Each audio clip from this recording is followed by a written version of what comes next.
Hi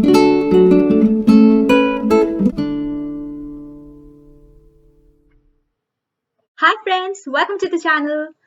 Today in this video, we'll be dealing with surface chemistry where we will be learning about adsorption and the various adsorption isotherms. So moving on to the topic, what is surface chemistry?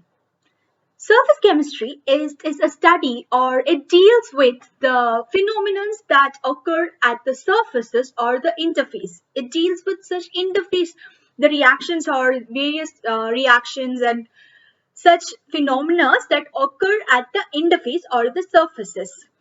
Those are dealt in surface chemistry.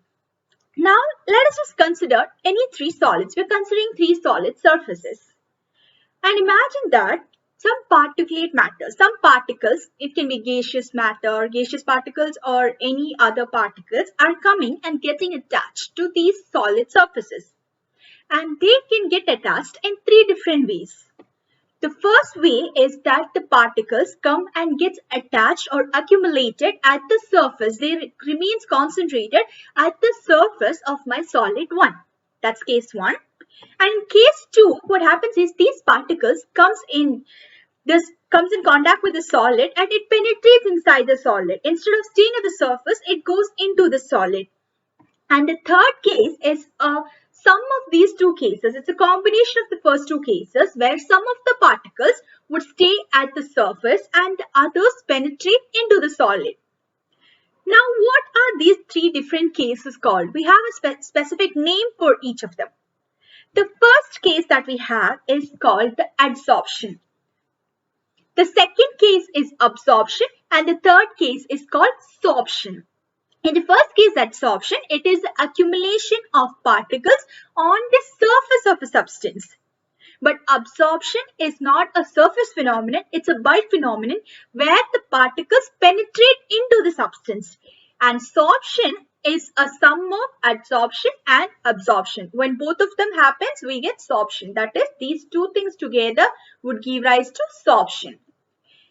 And if this adsorption can also have a reverse process, and the reverse process of adsorption is called as desorption. We term the reverse process of adsorption as desorption, where the particles that are accumulated at the surface, they are removed from the surface. They leave the surface. That is desorption. There are yet another two terms associated with adsorption. They are the adsorbate and the adsorbent. The surface on which adsorption takes place, the solid or the liquid surface on which adsorption takes place, that surface is called as adsorbent. And the substances, the particles that gets accumulated on the surface, those substances which gets attached or concentrated on the surface, on the adsorbent, they are termed as adsorbate. Clear? Okay. Now, let us consider this case where we have the square shape is now considered to be my adsorbent, and on the adsorbent is having the blue color ones are the particles of the adsorbent. They are not the ones, the particles that are coming and getting adsorbed. They are the particles of my adsorbent.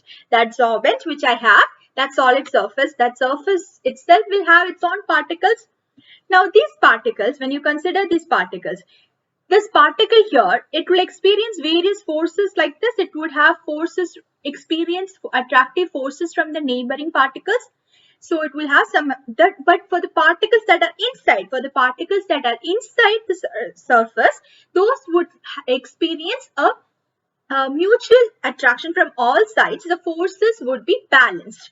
But consider the particles that are on the surface of the adsorbent, the particles of the adsorbent that are on the surface, that is the top ones that I represent here. Now to that, the forces are not balanced. We have unequal force. The force is not balanced because the top part forces are not, there are no particles to balance the force. So those are the ones at the top layer. Now we don't have particles above it to balance those layers. So these forces are called the residual forces. They are not the balance, they are called the residual forces. Which means that these forces are unbalanced, and this unbalanced residual forces are these forces of attraction. They are the forces of attraction, and these are responsible for adsorption. these particles in the adsorbent. Some of the particles at the surface would have a residual force of attraction. They have unbalanced force, and that is responsible for adsorption. And adsorption, to talk about the thermodynamic parameters attached to this adsorption, as a result of adsorption, when adsorption occurs, this residual forces, there's a decrease in the residual force and energy or heat is liberated. As a result of adsorption, heat is liberated, and adsorption is an exothermic process. We can say that adsorption that I have is an exothermic process. When I talk about the thermodynamic parameters, I can say adsorption is exothermic as it liberates heat, and as a result, my delta H becomes negative. Also, delta S, my entropy also decreases. Entropy, delta H becomes negative, and my entropy also decreases upon adsorption. And we have from the Gibbs equation, we can say that the Gibbs free energy delta G equal to delta H minus T delta S. So we have this equation, Gibbs free energy, we have the equation delta G is delta H minus T delta S, and when delta H is negative and delta S is also decreasing, we get delta G to be negative. This delta G would become negative, which is the condition for spontaneity. So we can say that my adsorption process is exothermic and it's a spontaneous process. So this is the thermodynamic parameters or thermodynamic factors related to adsorption. Now we look at the two types of adsorption. The two major types of adsorption are the physisorption and the chemisorption. Now to talk about the differences between the two, physisorption, this occurs due to weak van der Waals forces. The particles gets adsorbed by the formation of weak van der Waals forces. But when you talk about chemisorption, they are formed due to the strong chemical bonds are formed between the particles and the adsorbent and the adsorbate. Between adsorbent and adsorbate, strong forces are formed. Chemical bonds are being formed. And physisorption, it will form multimolecular layers, not just one layer, it forms multiple layers. But chemisorption forms a single layer, it forms unimolecular layers. And physisorption, because it is weak van der Waals forces, it is easy to revert them. Where desorption is easily possible, it is reversible. But chemisorption, because it is formed by strong chemical bonds, it is irreversible. And physisorption, no strong bonds are formed, so it does not require any activation energy as such for the formation. But chemisorption, bonds are being formed, which means that some new product is being formed. We need activation energy. High activation energy is needed. And for adsorption, physisorption, the enthalpy of adsorption is low, whereas for chemisorption, the enthalpy of adsorption is high. Chemical bonds are being formed, enthalpy of adsorption would be high. Next, just let us look at the difference between how the extent of adsorption varies with temperature also in each case. Physisorption usually favors a lower temperature and chemisorption favors a little higher temperature. And let us look at two graphs. The first graph on physisorption says that if the temperature increases, as you increase the temperature, the extent of adsorption, how much amount is getting adsorbed, that my magnitude of adsorption decreases with increase in temperature. They're inversely proportional. But coming to chemisorption, my extent of adsorption or my magnitude of absorption, it increases with increase in temperature. So these are the two graphs for physisorption and chemisorption, temperature dependence, and this is the difference between them. Clear? Now let us also look at the various factors that affect adsorption. We have different factors that affect adsorption. The first one is temperature. How does temperature affect adsorption? Temperature and adsorption are, temperature is inversely proportional to adsorption. So, which means that if I increase my temperature, my extent of adsorption or the magnitude of adsorption would decrease. And this is in regard with the Le Chatelier's principle, which we studied that. We already studied that adsorption is an exothermic process. Heat is being liberated. So, if temperature is decreased, it means that the reaction can proceed to the forward reaction. So, which means that extent of adsorption would increase. Right. So it's based on Le Chatelier's principle. We can say that temperature and the extent of adsorption are inversely proportional. Now the next one is pressure. It is found that pressure is found to be directly related to adsorption. As pressure increases, if my pressure increases, the extent of adsorption would also increase, and vice versa. Adsorption would increase and vice versa.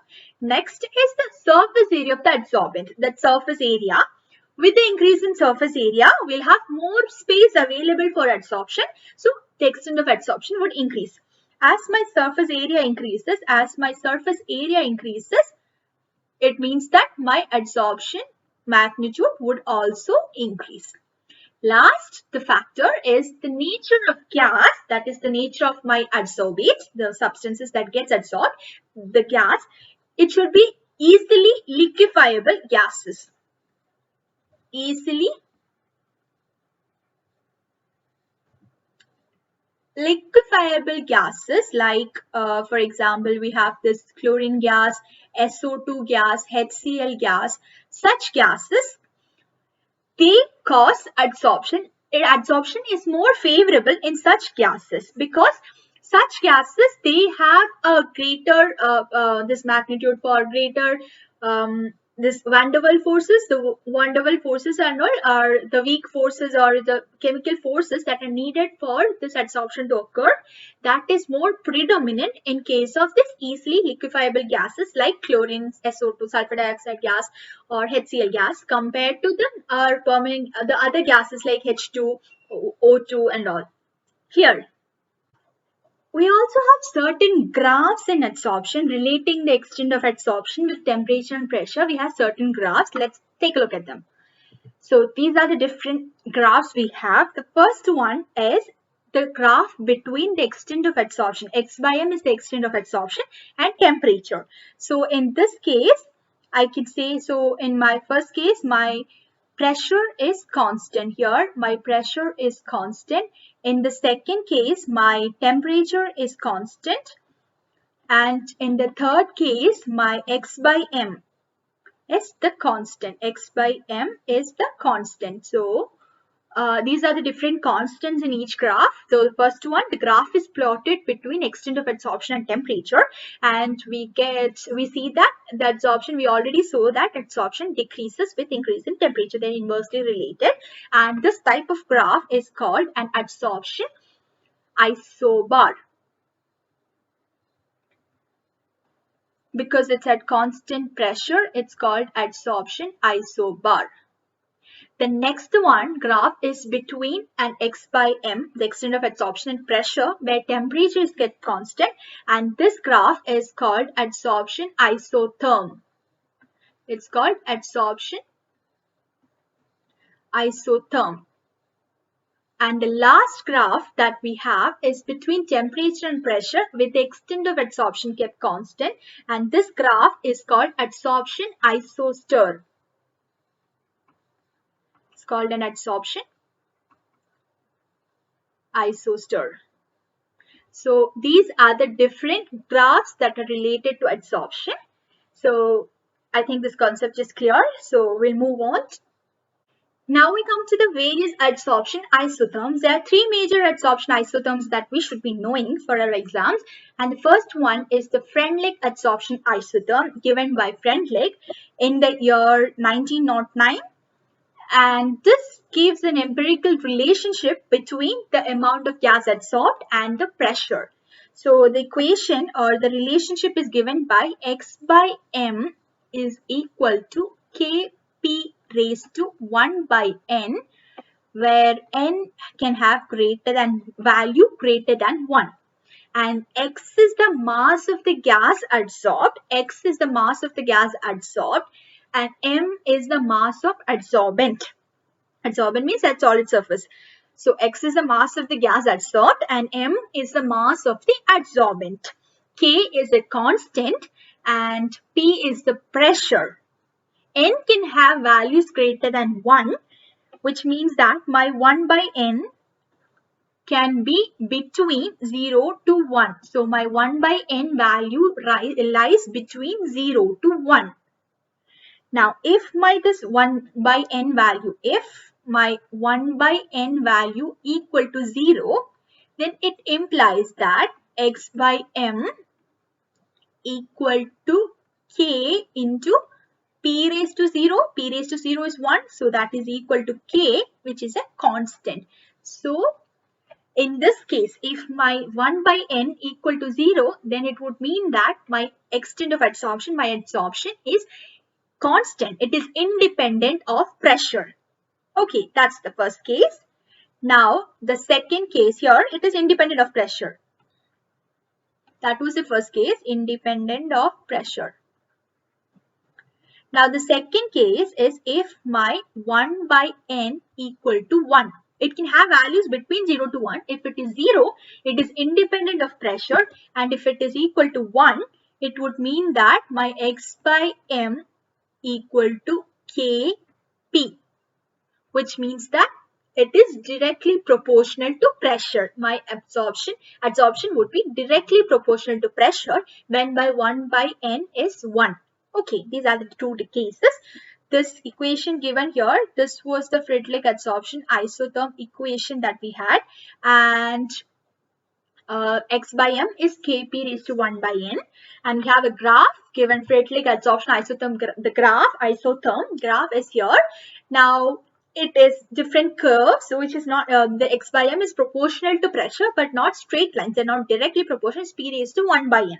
Okay, so we have the different graphs, and we have for different temperatures T4, T3, T2, T1. Different temperature means the temperatures are in the order like T4 is the least, T4 less than, T3 less than, T2 less than, T1. So as we have higher temperature, my extent of adsorption would be lower for any particular pressure. If I take this any one pressure, if I consider any one pressure point, and if I'm considering each of the graphs, here, my temperatures, higher the temperature, lower would be the extent of adsorption. This is about Freundlich adsorption isotherm. We can do one more thing with this Freundlich adsorption isotherm. To the equation, we can take log of the equation also and see what happens. We have the equation as x by m equal to kp raised to 1 by n. Now if I take log on both sides, so this would become like log x by m becomes equal to log of k plus log of p raised to 1 by n, because we know that log of a into b, this comes from the relation that we know that log of a into b is equal to log a plus log b. This is one relation we have. So that kp raised to 1 by n is in the form of log a into b. So I can write it as log k plus log p raised to 1 by n. Also, there's another, we know that log of a raised to m is m log a. This is another equation that we have here. So these are the two equations we have. So if I can apply that log a raised to m concept to log p raised to 1 by n, I can write this equation to be log x by m equal to log k plus 1 by n log p. Right. Taking the logarithm concept, I did that. This is of the form y equal to, this is mx plus c. Log k is a constant, so log k is a constant, and m is again the slope, which is 1 by n. So this is the equation of a straight line with slope as m and log k as the intercept. 1 by n is the slope, and log k becomes the intercept, and we get a graph, a plot for that. So the graph would be a straight line. So I think I have written on top of the graph. So it comes out to be like this, and the slope of the graph would be equal to 1 by n, and this intercept would be log k. The graph is plotted between log x by m and log p. The earlier graph was between x by m and p. This graph is between log x by m and log p. When I draw the graph, this is how I would get the graph. This is all about Freundlich adsorption isotherm. Next, we have the Langmuir adsorption isotherm. And Langmuir adsorption isotherm was given in the year 1916. It was proposed in the year 1916 by Langmuir, and it is dependent on various assumptions. He proposed various assumptions for his theory. So first thing that what he told was there are fixed number of adsorption sites available on the surface of a solid. If I have a surface, a solid surface, my adsorbent, it would have fixed number of adsorption sites. Okay, and then he told that the surface, my adsorbent, it is homogeneous. All the sides are identical in shape and size. So the different adsorbent sites are there, and each site is same, identical. And each site can hold a maximum of one gaseous molecule. That is, he talked about monolayer adsorption. He considered the concept of monolayer adsorption where each site can hold only one gaseous molecule. And then there exists a dynamic equilibrium between the adsorbed gaseous molecule and the free gaseous molecules, my adsorbates. The gaseous molecules that comes in for getting adsorbed, there is a dynamic equilibrium. There exists an equilibrium between the adsorbed gas molecules and the free gaseous molecules. And as I already told, adsorption is monolayer. It is unimolecular layer is only formed, and there is no interaction between the molecules. These molecules, as I come and say, they do not interact with each other with the adjacent molecules. It is independent of its adjacent positions. What is sitting next to it, it's not its concern. And then lastly, the adsorbed molecules are considered to be localized. That is, they sit in their position. They do not have movement. They do not move from their position. And I've provided a figure here. You can see that. So in this figure, if you look, this all straight lines in between this two straight lines, I've considered that to be one adsorption site. So all around the surface of my solid, I have different adsorption sites, and these different sites can be occupied by my gaseous molecules single occupancy only, one at a time, and not necessary that the adjacent sites have to be completely filled or anything. You can go and fill in any site. It is independent of its own. It does not depend on what is sitting next to it, whether the position is vacant or filled. That's nothing is being considered. So these are his assumptions. Now, considering these assumptions, let us move to the derivation part of it. So let's consider a dynamic equilibrium equation. So let's say that if A is my gaseous molecule that is getting adsorbed on surface M, M is the surface, and we can write the equilibrium equation as AM is the final product, and the forward reaction would have rate constant Ka adsorbed, and the reverse reaction would be desorption, so the reverse would be Kd. Okay, now this is the equilibrium equation that I write. Next, let me consider theta to be fraction of sites occupied. Theta is fraction of sites occupied. Then if theta is a fraction of sites occupied, 1 minus theta can be considered as the fraction of unoccupied sites.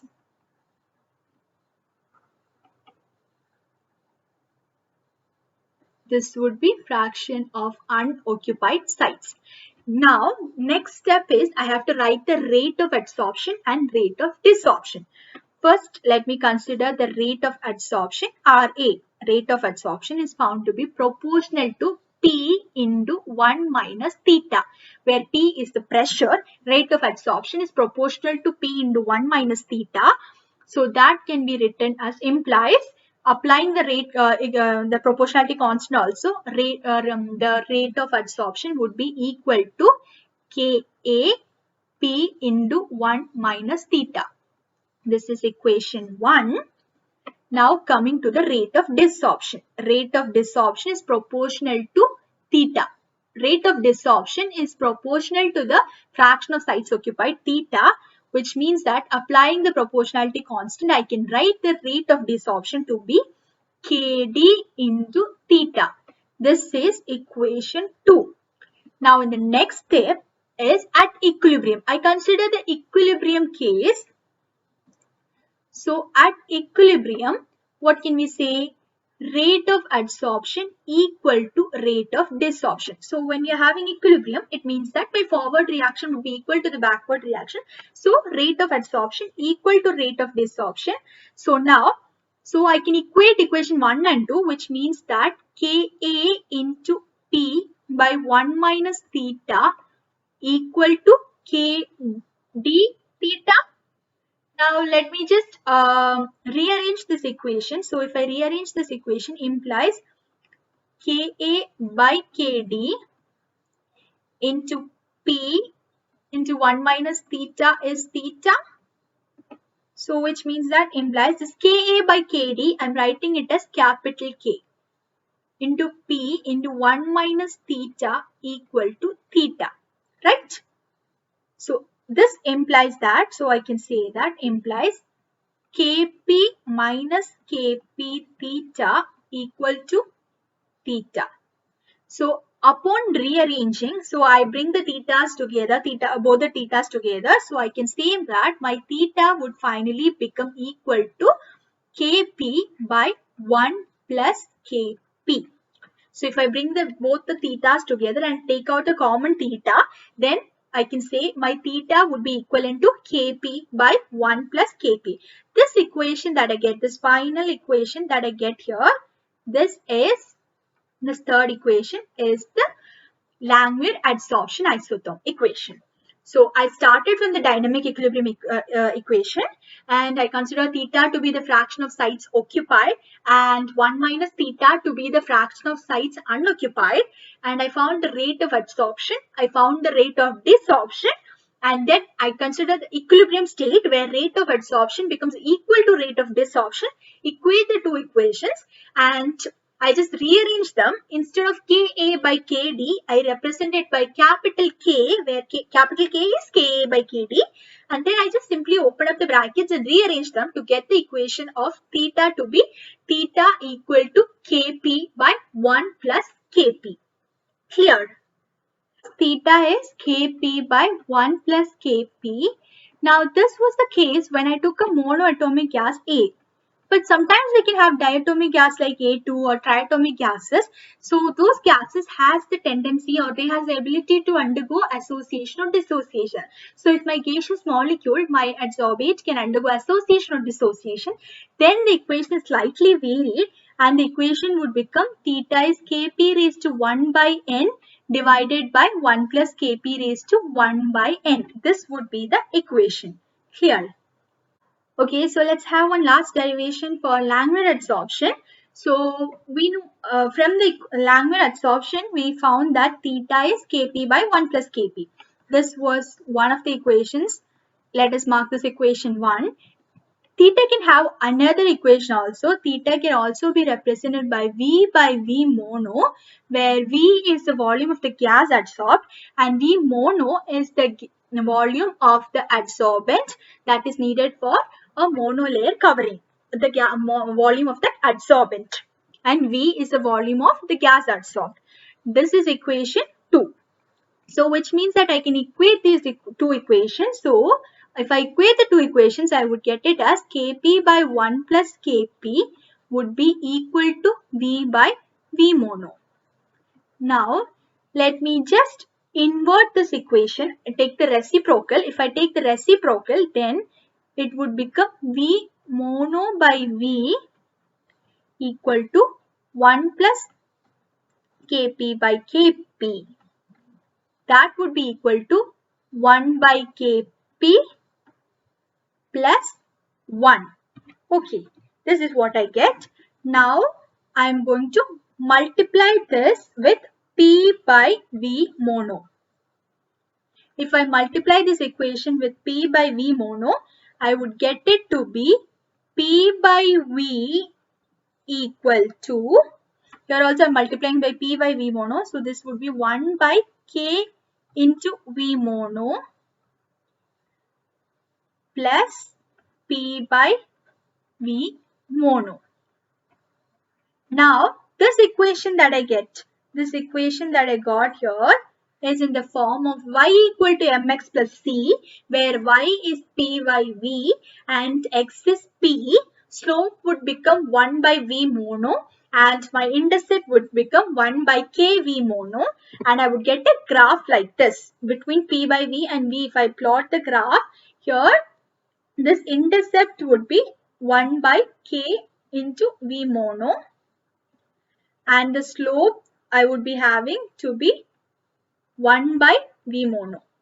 Now this was using two different theta equations. I'm just equating the two, taking the reverse of the equation, multiplying it by p by v mono. I arrive at an equation.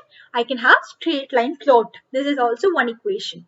Clear? So we come to the last adsorption isotherm, and it is the BET adsorption isotherm, which was given in 1938 by the expanded form of BET is Bronner, Emmett, Teller. So Bronner, Emmett, Teller adsorption isotherm, and its postulates are similar to that of Langmuir adsorption isotherm, except the fact that Langmuir told about monolayer adsorption, whereas BET adsorption isotherm considers multiple layer formation. Multi layers are being formed. That is, on the first layer there is possibility of further layer formations. A second layer, third layer, fourth layer, such layers can be formed. And the BET equation is given by P by P naught minus P into 1 by V equal to C minus 1 by C V mono into P by P naught plus 1 by C V mono, where P is the pressure of my gas, P naught is the saturated vapor pressure of my gas, V, as I told earlier, is the volume of the gas adsorbed, V mono, as we told earlier, is the volume of the adsorbents required for a monolayer covering, and C is a constant, and C is given to be equal to e raised to E1 minus EL by RT, where E1 is the heat of adsorption of first layer.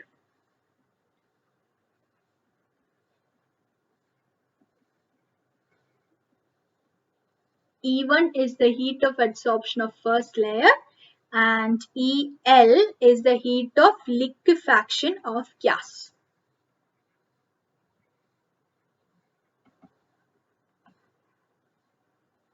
And now if you look at this equation, my C is a constant.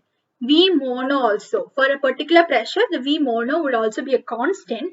So if I draw a graph, if I look at this equation can be seen in the form of y equal to mx plus c. That's how we get the graph that is given here. So when I take P by P naught minus P into 1 by V, that whole part, when I take it to be the y-axis and P by P naught to be the x-axis, this is of the form y equal to mx plus c. So this would be my intercept, which is 1 by C V mono would be my intercept, and my slope would be equal to C minus 1 by C V mono. This would be my slope, and 1 by C V mono would be my intercept. So this is the BET adsorption isotherm.